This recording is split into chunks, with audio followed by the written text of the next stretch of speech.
qadrlasak oz. Va albatta hayotda biz uchun suyanchiq bo'lib, aytganimizni muhayyo qiladigan zot borki, bu otalarimizdir.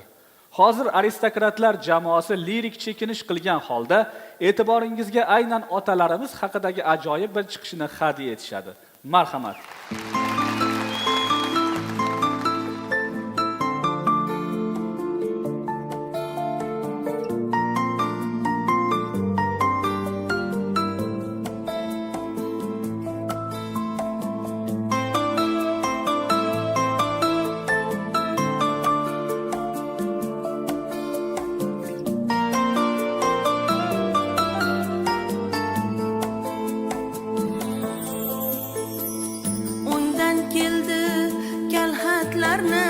Ko'rgan tushim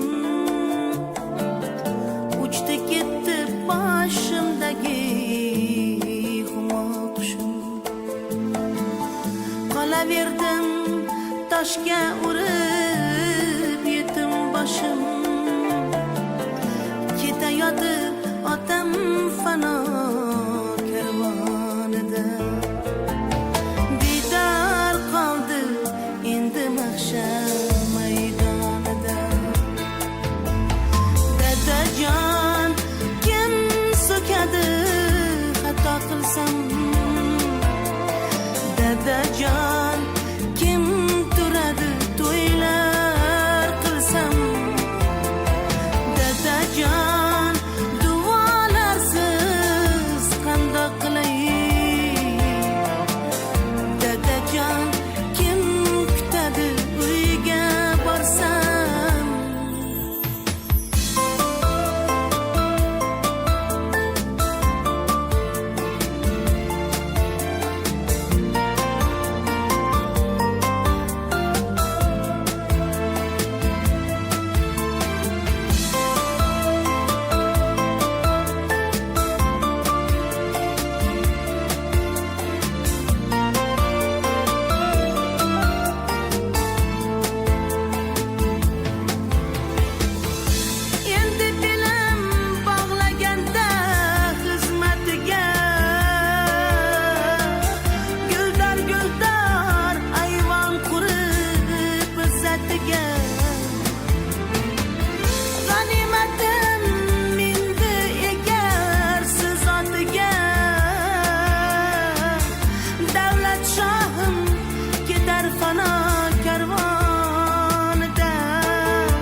O'zbekistonda xizmat ko'rsatgan artist Aleksandr Bekcholov uchun bitta qarsaklar.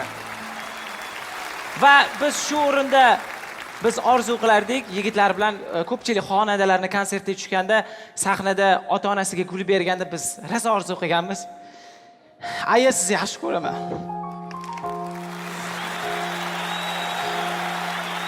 Men ham shu sahnaga chiqishimga sababchi bo'lgan insonlar juda ham ko'p, asosiy sababchi bo'lgan yoshligimda ko'p joylarga o'zlari yetalab olib borgan onajonim, sizni yaxshi ko'raman.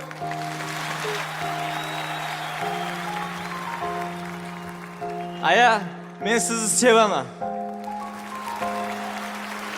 Meni sahnaga 3 ta onam kelgan, oyim va ikkala buvam.